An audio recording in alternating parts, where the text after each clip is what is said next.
মনসুর হাল্লাজের পরিণতির পুনরাবৃত্তি হল নুরাল পাগলার দরবারে। মনসুর হাল্লাজ ছিলেন একজন ইরানি মরমী সুফি, বিপ্লবী সাহিত্যিক এবং সুফিবাদের একজন দিক নির্দেশক। ইরানের ফার্স প্রদেশে জন্মগ্রহণকারী এই সুফি সাধকের পুরো নাম ছিল আবু আবদুল্লাহ হুসাইন ইবনে মনসুর আল হাল্লাজ। তিনি সুফি দর্শনের জন্য বিখ্যাত এবং তার উক্তি আনাল হক অর্থাৎ আমি সত্য এর জন্য বিশেষভাবে পরিচিত, যার কারণে তাকে তৎকালীন ধর্মীয় ও রাজনৈতিক প্রতিকূলতার মুখে পড়তে হয়েছিল এবং অবশেষে তাকে হত্যা করা হয়। আরেকজন তৎকালীন বিখ্যাত সুফি আত্মার ওনার কাজকে বীরত্বপূর্ণ বলে আখ্যায়িত করেছেন, কারণ ওনাকে অর্থাৎ হাল্লাজকে যখন বিচারের কাঠগড়ায় নিয়ে যাওয়া হয়, একজন সুফি ওনাকে জিজ্ঞেস করেন যে প্রেম কি। তিনি জবাব দেন যে তুমি আজ, কাল আর পরশু দিন তা নিজ চোখেই দেখবে। সেদিন তাকে মৃত্যুদণ্ড দেয়া হয়, তার পরের দিন তার দেহাবশেষ পুরানো হয়, আর তার পরের দিন তার দেহভস্ম বাতাসে মিলিয়ে ফেলা হয়। আত্মার রহ বলে থাকেন যে এটাই প্রেম।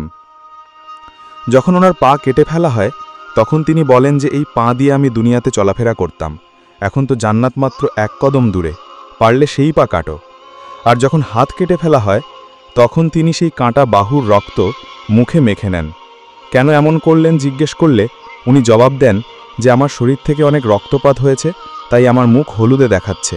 আমি নিজের মুখ ফ্যাকাশে দেখাতে চাই না, যেন মনে হয় যে আমি ভয় পাচ্ছি।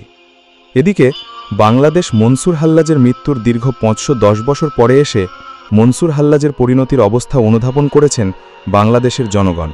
সুফি দর্শনের অটল থাকা মানুষকে সুফিবাদে আকৃষ্ট করার জন্য সুফিবাদের শিক্ষা দেওয়া নুরাল পাগলার মৃত্যুর দীর্ঘদিন পরে তৌহিদি জনতা নামক একটি চক্র উদ্দেশ্য প্রণোদিতভাবে রাজবাড়ী দৌলতদিয়া দরবার শরীফে হামলা চালিয়ে নুরাল পাগলার রৌজা থেকে দেহ মোবারক তুলে সকলে মিলে মৃতদেহ লাঠি আঘাত করে আগুনে পুড়িয়ে দেয়। আমরা জানি তৌহিদ অর্থ বিশ্বাস। এরা কেমন তৌহিদে বিশ্বাসী যে কিনা কবরের লাশ তুলে পুরানোর শিক্ষা দেয়।